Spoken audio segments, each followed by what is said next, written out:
예, 우리 옆 사람과 같이 인사하겠습니다. 하나님의 전을 세웁시다 이렇게 인사하겠습니다. 예, 갑자기 은혜의 목이 메인 것 같습니다. 갑자기 이렇게 예, 오늘은 Remember 4가 아니라 6입니다. 예, 6번째 말씀이고요. 정의가 무엇인가라고 하는 것에 대한 말씀을 나누려고 합니다. 이은영 목사님과 함께 Remember 시리즈로 말씀을 나누고 있는데요. Remember 시리즈는 금년에 표를 세웠던 우리가 하나님의 전을 세우자라고 하는 목표를 어떻게 실천할 것인가 그 부분에 대한 얘기입니다. 그래서 우리가 이 해가 가기 전에 하나님의 전을 세우기 위해서 우리 모습을 다시 한번 돌아보고 또 우리가 무엇을 변해야 될 것인가 이것에 대한 얘기를 하고 있습니다. 우선 우리가 하나님의 전을 세운다라고 하는 것은 다른 것이 아니라 하나님과 관계가 올바르게 정립되는 겁니다. 그래서 우리가 하나님과 관계가 올바로 정립되기 위해서 우리가 해야 될 일은 다른 것이 아니라 두 가지가 있다고 했습니다. 이 첫 번째 것은 다른 게 아니라 바로 우리 안에 있는 우상을 타파하는 것입니다. 그러니까 하나님을 믿는 자는 하나님의 나라와 하나님의 의를 위해서 사는 것입니다. 그것이 가장 우선순위에 둬야 된다는 거죠. 근데 우리도 모르게 하나님보다 앞에 두는 것이 있습니다. 삶의 필요로 인해서 세운 나의 목표, 나의 비전들, 나의 꿈 이런 것들도 내한테 가장 중요하게 돼서 나의 삶을 이끌어가는 경우가 있다는 거죠. 그러니까 하나님이 내 삶을 이끌어 가셔야 되는데 내가 세운 목표가 나의 삶을 이끌어가게 해버린다는 것이죠. 그래서 하나님이 왕 되신 것이 아니라 내 목표, 내 비전, 내 꿈들 이런 것들이 목표가 된다는 겁니다. 그래서 우리가 하나님을 왕으로 버리고 세상에 필요한 것들, 돈을 찾아서 그리고 명예를 찾아서 또 세상의 인정을 찾아서 이런 것에 막 몰입돼 가지고 살게 된다는 거죠. 그러다 보니까 예배를 놓쳐버리고 또 기도하는 시간을 놓쳐버리고 말씀을 멀리하게 되고 그러면서 우리는 자연스럽게 하나님과 멀어지는 일들이 일어난다는 겁니다. 맨 처음에는 하나님을 온전히 믿겠다고 하면서 비전을 갖고 또 세상을 바꾸겠다고 내가 세상의 빛이라고 세상의 소금이라고 바꾸겠다고 뭔가 막 꿈을 가지고 세상에 나가서 도전한다고 하지만 근데 좀 있다가 그 세상에 나가서 내 꿈이나 내 원하는 것이 분명해지게 되면서 하나님을 놓쳐버리는 경우가 참 많다는 거죠. 우리가 열심히 청년들이 막 어렵고 힘들 때는 하나님한테 열심히 기도하면서 뭔가 이루게 해달라고 하는데 직장에 가고 또 세상에서 뭔가 자기의 삶들이 안정돼 가는 과정 속에서 많은 경우에 하나님을 잃어버리는 경우가 참 많다는 거예요. 그런 것들은 다시 말하면 맨 처음에는 하나님을 왕으로 모셨지만 세상에 살다가 보니까 자신의 꿈과 비전, 목표 이런 것들이 하나님보다 앞서게 되면서 그것들이 우상화되면서 그들이 하나님을 잃어버리게 된다는 거죠. 그래서 하나님과 올바른 관계가 세워지려면 가장 먼저 중요한 것은 우리 안에 혹시 우상이 있는가를 다시 한번 봐야 된다는 겁니다. 나를 예배 자리로 막아버리는 것, 나를 기도의 자리에서 막게 하는 것, 내가 말씀을 놓쳐버리게 하는 바로 그런 것들이 내 안에 있는가 이걸 다시 한번 살펴봐야 된다는 겁니다. 왜냐하면 그것이 우상 노릇을 나도 모르게 하고 있고 또 그로 인해서 나와 하나님의 관계는 계속 멀어지고 있기 때문에 그렇다는 것입니다. 그래서 하나님의 전을 온전히 내 안에 세우기 위해서 해야 될 일은 다른 것이 아닙니다. 내가 하나님을 정말로 왕으로 모시고 있는가, 하나님을 나의 주인됨으로 모시고 있는가, 그리고 내가 주인됨을 기억하고 주께서 말씀하신 것, 주께서 기뻐하시는 것을 가장 우선순위에 세워두고 하고 있는가 이걸 다시 한번 기억해 볼 필요가 있다는 것입니다. 그래서 우상을 타파하는 것이 되게 중요하다는 겁니다. 두 번째로 이제 하나님의 전을 세우기 위해서 필요한 것은 뭐냐면요, 하나님의 공의를 기억하고 실천하는 겁니다. 그러니까 우상 타파만 중요한 것이 아니라요, 하나님이 어떤 분이신 걸 알고 있기에 하나님의 정의와 공의를 이루려고 하는 마음이 있다는 거죠. 그러니까 하나님께서 이스라엘 백성들에게 바로 그 종교 개혁을 일어나고 또 하나님께 새로운 관계를 맺어질 때 하나님께서 우상타파를 얘기하는 것뿐만 아니라 하나님의 공의를 요구하십니다. 말씀 한번 보도록 하겠습니다. 이사야서 1장 16절부터 17절 말씀입니다. 너희는 스스로 씻으며 스스로 깨끗하게 하여 내 목전에서 너희 악한 행실을 버리며 악행을 그치고 선행을 배우며 정의를 구하며 학대받는 자를 도와주며 고아를 위하여 신원하며 과부를 위하여 변호하라 하셨느니라. 오늘 읽은 말씀이죠. 이 말씀은 하나님이 이스라엘을 통해서 이스라엘 백성들에게 회개를 요구하시는 내용입니다. 하나님이 이스라엘 백성들에게 변화를 요구하시는데 다른 것을 요구하는 것이 아니라 선행을 배우고 정의를 구하라고 말씀하신다는 거예요. 그러니까 단순하게 예배 열심히 드려, 그냥 기도 열심히 해, 그냥 말씀 열심히 봐, 이런 얘기가 아니라 너희가 해야 될 일은 뭐냐면 바로 정의와 공의를 열심히 구해야 돼. 그걸 세워가야 돼. 이렇게 얘기한다는 거죠. 그래서 하나님께서 우리한테 요구하시는 것은 분명하게 너희가 선행과 정의를 구할 것을 말씀하신다는 거예요. 이 종교개혁이 일어날 때마다 이스라엘 백성들이 했던 것들, 이스라엘 왕들이 했던 것들은 다른 것이 아니라 우상타파와 함께 또 다른 한편에서는 정의를 세우는 것이라고 할 수 있습니다. 말씀 한번 더 보도록 하겠습니다. 열왕기하 18장 3절에서 6절 말씀입니다. 히스기야가 그의 조상 다윗의 모든 행위와 같이 여호와께서 보시기에 정직하게 행하여 그가 여러 산당들을 제거하며 주상을 깨뜨리며 아세라 목상을 찢으며 모세가 만들었던 놋뱀을 이스라엘 자손이 이때까지 향하여 분향함으로 그것을 부수고 느우수단이라 일컬었더라. 히스기야가 이스라엘 하나님 여호와를 의지하였는데 그의 전후 유다 여러 왕 중에 그러한 자가 없었으니 곧 그가 여호와께 연합하여 그에게서 떠나지 아니하고 여호와께서 모세에게 명령하신 계명을 지켰더라. 이 말씀은 히스기야 왕이 행했던 것에 대한 얘기를 하고 있습니다. 히스기야 왕은 여러분 다 아시다시피 개혁적인 왕이죠. 종교개혁을 실행했던 왕입니다. 그러니까 여기 말씀에서도 보면 선왕들의 잘못을 따르지 않고 개혁을 시작했습니다. 근데 이 히스기야가 했던 것은 뭐냐면요, 산당을 제거하고 우상을 타파하는 것이었어요. 근데 그걸로 끝난 게 아니에요. 그 다음으로는 하나님의 계명을 다시 세우려고 했다는 겁니다. 그래서 우상 타파를 먼저 하고 그 동시에 또 다른 것이 뭐냐면요, 율법을 바로 세워서 그 계명을 잘 지키려고 한다라는 겁니다. 이 계명을 잘 지킨다고 하는 것은 다른 것이 아니라 공의를 실천한다라는 것이죠.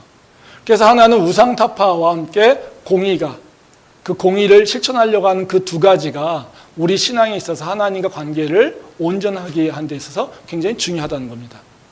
제가 여러분들한테 여러 번 말씀을 드린 적이 있습니다. 목사와 무당 하는 일이 비슷합니다. 제가 목사 맨 처음 되면서 참 두려웠던 게 뭐냐면요, 내가 이거 목사에게 되게 싫었어요. 왜냐하면 제가 그때 순간 목사랑 무당하고 별 차이가 없는 것 같더라고요. 이런 얘기하면 되게 목사를 아주 이상하게 보니까 이렇게 경멸하는 것 같은 생각이어서 좀 불경스러워서 이런 얘기를 강단에서 잘 얘기하진 않죠. 근데 저는 목사가 되면서 가장 고민했었던 건 뭐냐면요, 내가 혹시 무당 같은 거 아닌가? 라고 하는 생각이 되게 들었어요. 왜냐하면요, 목사와 무당은 되게 비슷한 점이 많아요. 되는 과정도 비슷합니다. 무당이 되는 과정이요, 세 가지예요. 하나는 공부해서 무당이 되고요, 하나는요 그냥 대를 물려서 무당이 되기도 하고요, 또 다른 하나는요 접신해서 무당이 됩니다. 그러니까 무당에 보면 세 종류예요. 공부한 무당이 있고요, 그리고 또 대를 물려서 하는 무당이 있고요, 또 접신해서 하는 무당이 있어요. 목사도요, 되는 과정이 세 가지예요. 공부해서 목사 되는 사람도 있어요. 자기가 하나님이 좋아서 신학교 가가지고 열심히 공부해가지고 목사 되는 사람이 있어요. 아버지가 목사니까 대를 이어서 그냥 목사하는 사람도 있어요. 또 하나님 만나가지고 그 은혜에 굴복해서 목사 되는 사람이 있어요. 별 차이가 없죠. 무당이 하는 짓이 뭡니까? 사람과 신을 연결해줘요. 그래서 사람들의 소원하는 거를 신을 달래줘서 그 신들이 그 사람한테 뭔가 은혜란 말을 표현하기는 싫지만요, 뭔가 특혜를 베풀어 주는 거예요. 그 일을 할 수 있도록 이렇게 가운데 중재자 역할을 하는 게 무당이에요. 목사가 하는 일이 뭡니까? 많은 성도들이 목사한테 기대하는 게 뭡니까? 중보기도 아니에요? 우리 목사님이 나를 위해서 기도해 주시고, 목사님을 통하여서 내가 하나님의 은혜를 받는 거, 이거 기대하잖아요. 그렇죠? 그 역할도 어떻게 해요? 똑같아요. 그럼 목사하고 무당하고 뭐가 차이가 있죠? 뭐가 차이가 있을까요? 목사하고 무당의 차이는요, 정의에 있습니다. 무당들은요, 의로운 것에 대한 관심이 없어요. 기준이 없어요. 공의라고 하는 것에 관심이 없어요. 뭐만 이루면 됩니까? 그 신의 능력을 이용해서 내 고객한테 능력을 보여주고요, 고객이 잘 되게 하면 돼요. 그러면요, 자기한테 더 많은 고객이 몰려와요. 그래서 무당들이 찾는 건 뭐예요? 자기가 원하는 능력을 드러내게 하는 거예요. 근데요, 목사는요? 그렇지 않아요. 목사는요, 하나님이 무엇을 원하시는지, 하나님이 의롭다고 하는 것이 뭔지, 하나님의 의가 무엇인지를 알고 있기에 네가 잘 되고 이것이 먼저보다 뭐예요? 하나님의 의를 먼저 구하는 거예요. 그래서 무당한테는요, 정이라든가 공이라고 하는 개념이 없어요. 별로 중요하지가 않아요. 그걸 찾지도 않아요. 뭐만 하면 됩니까? 나의 문제만 해결되면 돼요. 나를 괴롭히는 문제만 해결되면 돼요. 근데 목사는요, 그렇지 않아요. 내가 고통당해도요, 하나님의 의를 세우는 게 더 중요해요. 내가 십자가에 짐을 진다 하더라도요, 내가 손해를 본다 하더라도요, 하나님의 의가 이루는 것에 더 우선순위가 있어요. 목사와 무당을 구분짓는 것은 그 공의라고 하는 것에 있어요. 그럼 목사와 무당만 다를까요? 여러분 크리스찬들, 소위 말해서 평신도라고 하는 분들 똑같아요. 우리가 지금 나와서 예배드려요. 근데 누군가는요, 무당한테 가서 점을 봐요. 무당한테 불러서 부적을 받아요. 사요. 굿을 벌리기도 해요. 우리가 예배드리는 것과 세상 사람들이 무당한테 가서 점을 보고 그들에게 위로의 말을 듣고 그들의 부적을 사는 것, 뭐가 차이가 있을까요?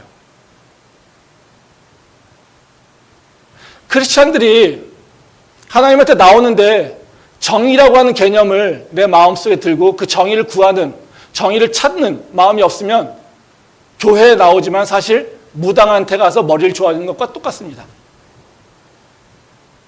왜요? 우리가 찾는 게 의로움이 아니라, 생각해 보세요. 내가 아파서 병만 고치기를 원해요? 내가 돈이 없으니까 돈을 받기를 원해요? 내가 뭔가 관계 때문에 그 관계에서 내가 세상 사람들보다 뭔가 잘 나가기 위해서 그것만 원해요? 무당한테 가서 머리를 조아리는 사람이 어떤 걸 원할까요? 우리랑 똑같아요. 돈을 원하고요, 성공을 원하고요, 자기의 평안을 원하고요, 자기의 기쁨과 자기의 형통함을 원해요. 그래서 교회를 다니고 있지만 기도해도 내 원하는 대로, 내 원하는 시기에 그 기도발이 소위 말해서 세워지지 않아서 이루어지지 않으면 하나님이 없나 봐? 아예 하나님뿐만 아니라 무당한테 가서도 머리를 조아지고 사주를 보고 점괘를 보고 하는 게 그런 거예요. 크리스천과 무당집에 가서 머리를 조아리는 사람들의 그 차이는 뭐냐면요, 예배 드리러 온 사람은 오늘 말씀하신 것처럼 하나님의 공의, 하나님의 선을 구하는 것이 먼저야 된다는 거예요. 그렇지 않으면 교회에 오고 있지만 사실은 무당한테 가서 머리를 조아리는 것과 아주 똑같다는 거예요. 지금 한국교회에서 개혁을 많이 얘기하고 있지 않습니까? 뭐 계속해서 개혁을 얘기합니다. 교회가 세상에 질시를 받고 멸시를 받고 있으니까, 또 코로나로 인해서 뭐 교회가 자꾸 숫자가 줄어드니까 교회에 대한 개혁을 계속 얘기해요. 개혁을 얘기할 때 하나 좋은 면도 있는 것 같아요. 한국교회가. 한국교회가 계속해서 개혁을 얘기하면서 중요하게 변화된 건 뭐냐면요, 복음을 강조했다는 거예요. 예수 그리스도의 복음을 강조하기 시작했다는 거예요. 그전에는요, 복음 얘기 없었어요. 십자가 이런 얘기 없었어요. 뭐만 하면 됩니까? 믿기만 해, 그랬어요. 야, 네가 믿어. 그럼 그 믿음의 능력이 있어. 아, 네가 소망이 있어? 소망을 품고 기도해. 그러면 그거 될 수 있어. 하나님께서 능력의 하나님이시니까. 그게 70년대, 80년대. 근데요, 2000년대 들어서 그것이 안 통했어요. 사람들이 지식이 있게 되고 뭔가 알기를 원하고 이해하기를 원했어요. 그러니까 한국교회가 개혁하면서 했던 게 복음을 설명하기 시작했어요. 예수 그리스도의 복음은 하나님의 아들이 죄인 우리를 위해서, 우리를 구하기 위해서 십자가 달려 죽으러 내려오셨어. 그리고 그 십자가 달려 죽으심으로 우리의 모든 일을 다 사해 주시고 우리에게 새 생명을 주셨어. 그래서 우리는 예수를 믿는다라고 하면 우리는 새로운 피조물이야. 우리의 모든 죄를 다 용서받고 이제는 새로운 사람으로 나타나는 거야. 고마워요. 예?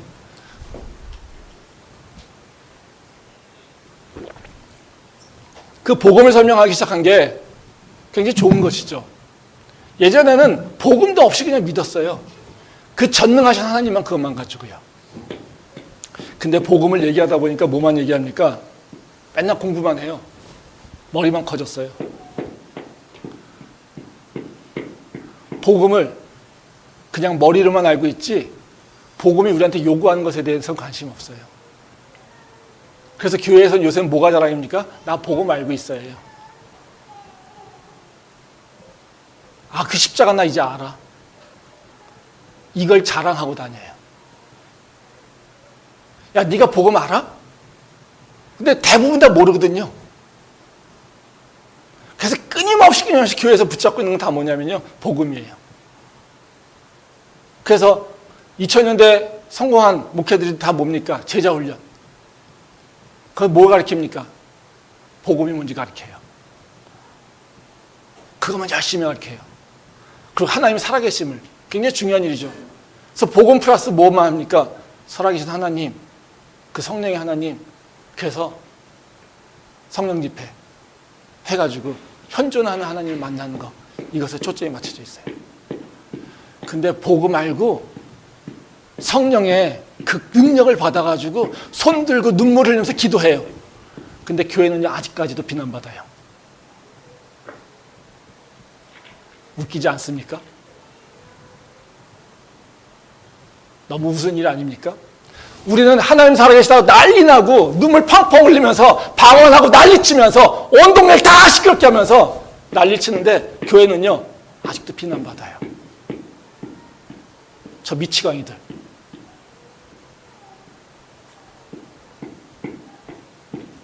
왜요? 교회가 복음을 알고요, 하나님의 능력을 아는데요, 정의가 없어요. 뭐가 의로운지, 하나님이 사회에서 너희는 빛이라고 소금이라고 이해하는데 우리는 빛과 소금을 뭘로만 이해합니까? 입으로 떠들어서 예수 믿어 하면 다예요. 예수 믿어, 예수 믿어. 그럼 우리는 빛된 자예요. 근데 그 결과는 뭐예요? 내 교회만 부자 돼요. 그래서 교회들끼리 경쟁해요. 마케팅을 들여서 예수를 어떻게 얘기하는가, 이거에 대한 고민을 해요. 제가 한 10여 년 목회하면서 경험했던 게 바로 이거예요. 저도 그런 똑같은 고민을 해왔어요. 저는 요새 성령 집회 안 합니다. 제가 방언하려고 막 기도하지 않아요. 크리스찬들은요, 거기에 힘 있지 않아요. 성령을 맛봤으면요, 하나님 살아계신 거 알잖아요. 그 다음 뭘 해야 될까요? 하나님이 선을 행하는 거예요. 하나님의 공의를 구하는 거예요. 하나님 자녀로서 참된 모습이 뭔지를 고민하는 거예요. 내가 하나님 앞에 온전한가? 그걸 끊임없이 나를 돌아보는 거예요. 맨날 내 감정에 기뻐가지고 찬양하면서 눈물 흘리면서 그러고 있는 것이 진정한 크리스찬이 아니라, 내가 하나님 살아계심을 알고 예수 그리스도의 그 십자가의 은혜를 알고 있다면 그 다음에 고민해야 되는 건 뭐냐면요, 바로 정의가 뭔지, 공의가 뭔지, 선함이 뭔지, 내가 어떻게 예수 그리스도의 그 말씀에 따라서 선함을 이루지? 이거에 대한 고민이 있어야 되는 거예요.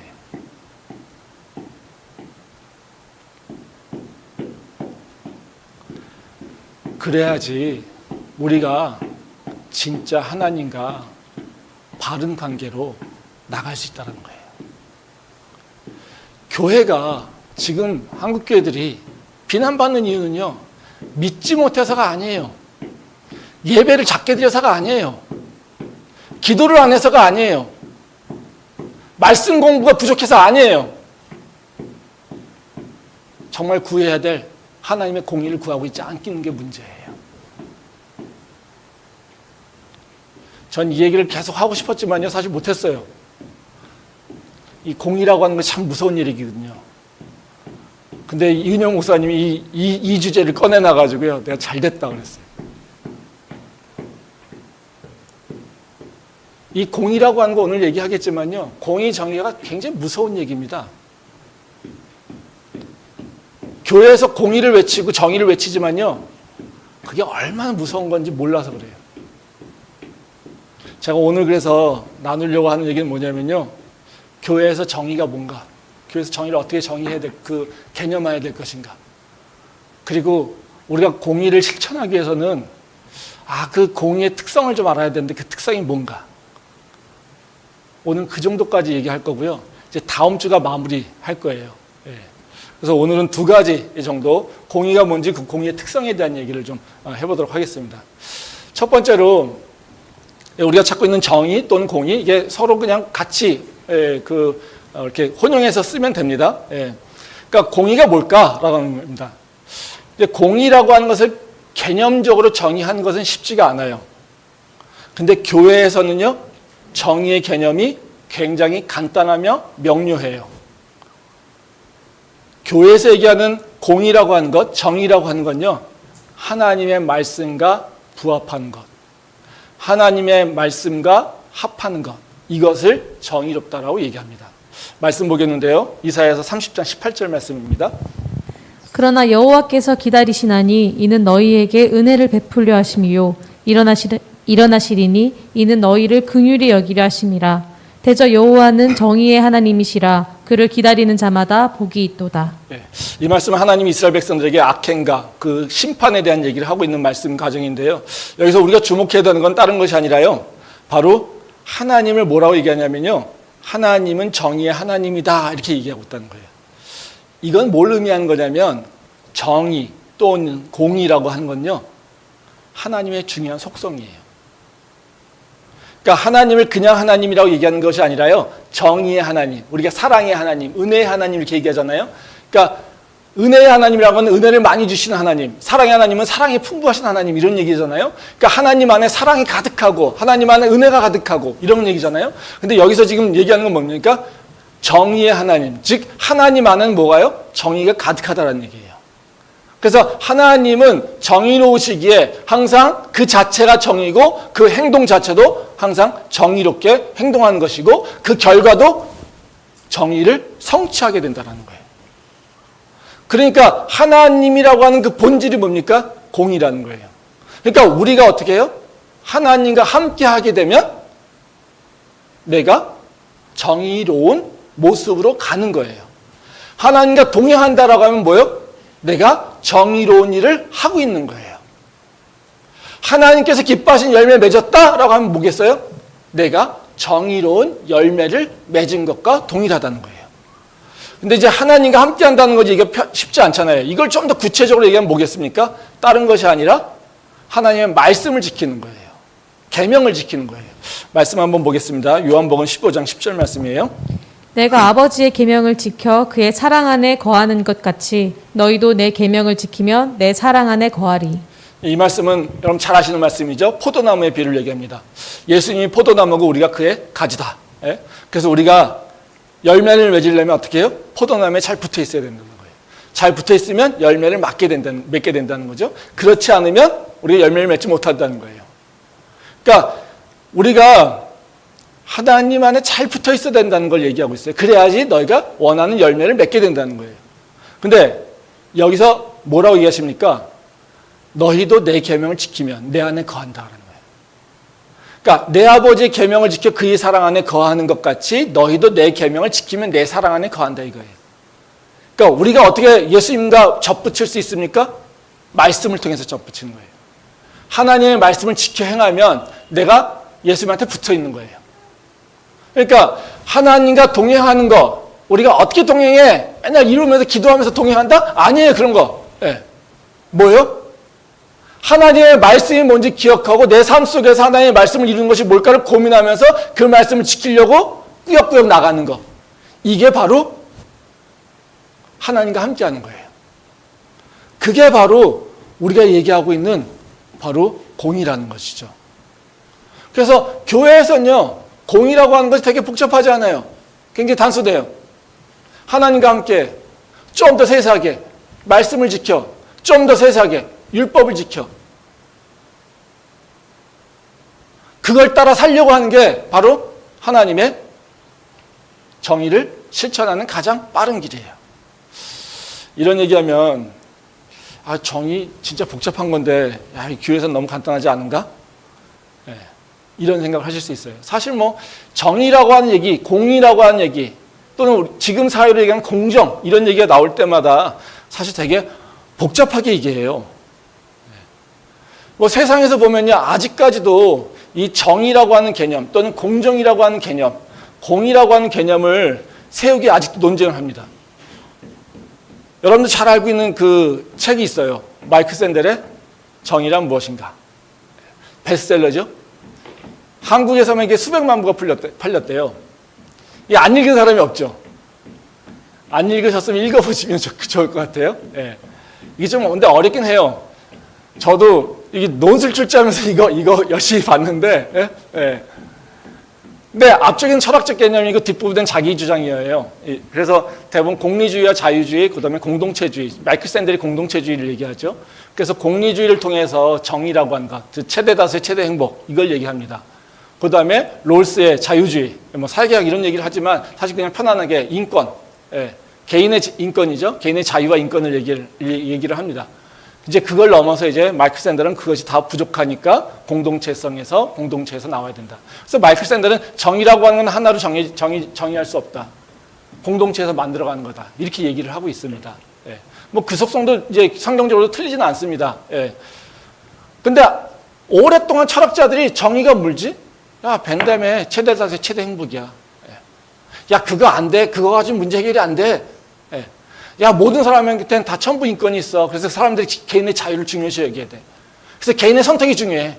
야, 그랬더니 사회가 깨져버려. 그러니까 여기서 뭐예요? 공동체성 얘기하고 있어요. 한국에서도 지금 뭐라고 합니까? 공의 뭐지? 공정 뭐지? 요새 50억 퇴직금 이러면서 이게 공정하냐? 예, 이런 얘기 많이 하잖아요. 야, 요새 20대들한테는 공정이 뭐야? 예. 야, 세대마다 공정이 틀린 것 같아. 20대가 생각하는 공의, 공정이 틀린 것 같아. 이러면서 맨날 우리가 얘기하는 공의가 뭐지? 공정이 뭐지? 이러고 얘기하고 있어요. 근데 아직까지 결론이 없어요. 근데 교회는요, 너무 심플하게 얘기해요. 왜 그럴까요? 교회 사람들이 무식해서 그럴까요? 교회 다니는 사람들이 무식해서 그 벤담의 공리주의도 모르고, 예? 자유주의도 모르기 때문에 우리가 심플하게 그냥 정의는 하나님과 함께하는 거 이렇게 얘기할까요? 세상 사람들이 정의, 공의에 대해서 끝없이 토론하며 논쟁하며 싸우고 있는 이유는요, 세상은 기준이 없기 때문에 그렇습니다. 본질적인 기준이 없이 살고 있기 때문에 그래요. 근데 세상이라고 하는 특성은요, 기준이 없어요. 각 사람들마다 자기 뜻대로 살아요. 근데 그 자기 뜻대로 살고 있는데, 야, 하나 기준 만들자. 이렇게 세우고 있는 거예요. 정의를 통해서. 그게 세워질까요? 세워지지 않아요. 모든 사람들은 다 자기 뜻이 있어요. 자기가 옳다라고 하는 것들이 있어요. 근데 그걸 가지고 하나의 기준을 만들자. 이러고 얘기하고 있어요. 절대 만들어지지 않는 거예요. 왜? 그들은 기준 자체가 없이 사는 사람이 본질이에요. 근데 크리스찬들은요, 그렇지 않아요. 기준이 있어요. 그냥 살지 않아요. 그래서 크리스찬들이 내가 잘 모르겠지만 뭔가 행동을 하고 나서 두려움이 와요. 걱정이 있어요. 초기에. 그거 왜요? 나한테 성령께서 기준을 세워줬기 때문에 그래요. 그걸 우리는 양심이라고 얘기를 많이 하죠. 그냥 세상적인 표현으로 얘기한다면요, 양심이에요. 예. 근데 그것뿐만 아니라요, 하나님께서는 우리한테요, 분명한 기준을 세워주고 계세요. 천지를 창조할 때도 뭐예요? 밤과 낮을, 빛과 어둠을, 그쵸? 뭐 하셨어요? 기준을 세우는 거예요. 그러니까 우리는요, 하나님을 알게 되면서 가장 먼저 하는 게 뭘까요? 나도 모르게 내 마음 가운데, 내 생각 가운데 기준이라고 하는 것이 들어왔어요. 그게 우리는 잘 몰라요. 근데 성령께서 우리한테요, 그 기준을 말씀하고 계세요. 그래서 우리는 행동하면서요, 나도 모르게요, 내가 순간 잘못하려고 할 때마다 아, 죄 아닌가? 자책감이 느껴져요. 죄책감이 느껴져요. 이게 뭐예요? 하나님께서 우리한테 기준을 세워줬기 때문에 그래요. 세상 사람들은요, 그 기준이 아예 없어요. 그러니까 뭐만 따집니까? 내 이익만 따져요. 내 만족만 따져요. 내 기쁨만 따져요. 그러니까 모든 사람이 다 어떻게 해요? 자기 기준에 자기 이익에 따라서 뭔가 합의를 하려고 해요. 절대 합의가 안 되죠. 그러니까 세상은 어떻게 해요? 끊임없이 정의와 공의를 찾고 있지만 맨날 뭐예요? 이게 정의야, 저게 정의야, 이렇게 해야 돼, 저렇게 해야 돼, 싸우다 끝나게 돼 있어요. 지금 그렇게 되고 있죠. 근데요, 교회는요, 그렇지 않아요.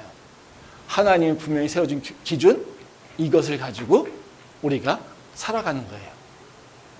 그래서 우리는 정의와 공의를 실천하기가 쉬워요. 더. 세상 사람들이 맨날 싸울 수밖에 없어요. 이게 정의야, 이게 공의야 그러면서. 근데 우리는 그런 싸움 안 하잖아요. 말씀이 우리 삶의 기준이 되고 그 말씀을 이룰 때 우리 삶은 자연스럽게 정의가 구현된다라고 하는 것을 우리가 알고 있습니다. 그래서 우리가 하나님께서 주신 그 기준을 다시 한번 기억할 필요가 있어요. 그게 믿음의 시작이에요. 그리고 하나님과 동행하는 것을 알기 원한다면요, 뭐를 알아야 되냐면요, 하나님이 우리한테 세워준 기준이 어떻게 내 삶에서 이루어지는가를 봐야 돼요. 성령이 역사하시면 어떻게 합니까? 손 얹고 기도하면, 병 고치면 성령의 역사를 압니까? 그렇게도 알 수 있죠. 근데요, 우리가 병원 갈 때마다 가야만이 성령을 알 수 있을까요? 아니에요. 내 삶 속에서 하나님의 그 기준점으로 나를 이끄시는 걸 볼 때 나는 성령이 진짜로 내 가까이 오셔서 내 안에 계셔서 나를 이끌고 있다는 것을 느낄 수 있어요. 왜? 성령은 우리가 기억하고 있지 못하지만 예수님께서 우리에게 가르쳐주신 그 말씀들을 다시 기억나게 하시는 게 가장 중요한 역할이기 때문에 그렇습니다. 그 성령과 동행하심으로 그 기준을 잘 알기를 소망합니다. 그러면 우리한테 크리스찬은 공의에 대한 분명히 기준이 있습니다. 그럼 실천만 하면 되잖아요. 그렇죠? 근데 공의를 실천하는 게 어때요? 쉬워요? 네, 쉽지 않아요. 네. 이게 문제인 거죠. 왜 어려울까요? 교회 기준이 있잖아요. 그럼 교회 그 기준 가지고 살면 되잖아요. 그렇죠? 근데 교회가 공의로워요? 맨날 싸워요. 다퉈요. 왜요? 세상 놈들은 기준이 없으니까 맨날 싸우고 다툰다, 이해돼요. 근데요, 교회는 기준이 있는데 맨날 싸워 그거 가지고. 왜 그럴까요? 공의라고 하는 것은 굉장히 무서운 특징이 있어요. 공의는요, 칼날 같아서요, 공의가 들어올 때는 반드시 희생이 따르기 때문에 그래요. 말씀 한번 보도록 하겠습니다. 신명기 30장 15절에서 18절 말씀입니다. 보라, 내가 오늘 생명과 복과 사망과 화를 내 앞에 두었나니 곧 내가 오늘 내게 명령하여 내 하나님 여호와를 사랑하고 그 모든 길로 행하며 그의 명령과 규례와 법도를 지키라 하는 것이라. 그리하면 내가 생존하며 번성할 것이요 또 내 하나님 여호와께서 네가 가서 차지할 땅에서 내게 복을 주실 것임이라. 그러나 네가 만일 마음을 돌이켜 듣지 아니하고 유혹을 받아 다른 신들에게 절하고 그를 섬기면 내가 오늘 너희에게 선언하노니 너희가 반드시 망할 것이라. 너희가 요단을 건너가서 차지할 땅에서 너희의 날이 길지 못할 것이니라. 이 말씀은 율법이 우리한테 어떤 의미가 있는지를 이제 설명해 주고 있습니다. 여기서 우리가 주목해야 될 것은 뭐냐면요, 율법이 주어짐으로써 일어나는 일들이에요. 그러니까 율법이 주어질 때 일어나는 건 뭐냐면요, 두 개의 길이 생기는 거예요. 하나는 뭐예요? 생명과 복의 길이 생기는 거고요. 또 다른 하나는요, 바로 사망과 저주의 길이 있는 거예요. 그러니까 이 공의라고 하는 건 뭐예요? 가르는 거예요. 옳은 것, 그른 것. 생명과 사망, 복과 저주. 이거를 가르는 것이 바로 이 공의라고 하는 거예요. 그러니까 공의가 들어오게 되면 어떤 일이 일어날까요? 사는 놈이 생겨요. 또 어떤 놈은요? 죽는 놈이 생겨요. 그러니까 우리가 공의 생각하면 되게 좋잖아요. 근데 공의라고 하는 것이 딱 들어오기 시작하면 뭐가 생겨요? 누구는 살고 누구는 죽어요. 죽는 놈이 그냥 죽을까요? 그렇지 않아요. 싸움이 난다는 거죠. 예. 대부분 이 시대에도 공의와 정의를 얘기할 때, 이 정의를 얘기할 때 정말 한번 생각해 보세요. 왜 사람들이 정의를 꺼내는가? 왜 공의를 꺼내고 왜 공정을 꺼내는가? 진짜 그들이 공정한 사회를 위해서? 이 세상의 정의를 위해서? 아니에요. 많은 경우요, 공의와 정의를 꺼낼 땐 누구를 죽이고 싶을 때가 있어요. 그래서 공의와 정의를 꺼냅니다. 한국 사회에서 공정이라는 얘기가 되게 중요한 하도죠. 공정이라는 얘기가 나와서 결론은 뭡니까? 적폐를 없애야 되고요. 적폐에 해당하는 자는 다 죽어야 돼요. 공의라고 하는 것이 되게 중요한 거, 좋은 것 같지만요. 공의는요, 사실 희생자가 생기게 돼요. 그래서 공의라고 하는 얘기를 할 때 사람을 죽일 수 있는 합법적인 방법이 생겨요. 그래서 공의는요, 사실 되게 달콤하고 좋은 것 같지만요, 되게 무서운 거예요. 칼날 같은 거예요. 공의는, 칼은 정말 필요하죠. 근데요, 칼을 쓸 땐 잘못 쓰면요, 상해가 나요.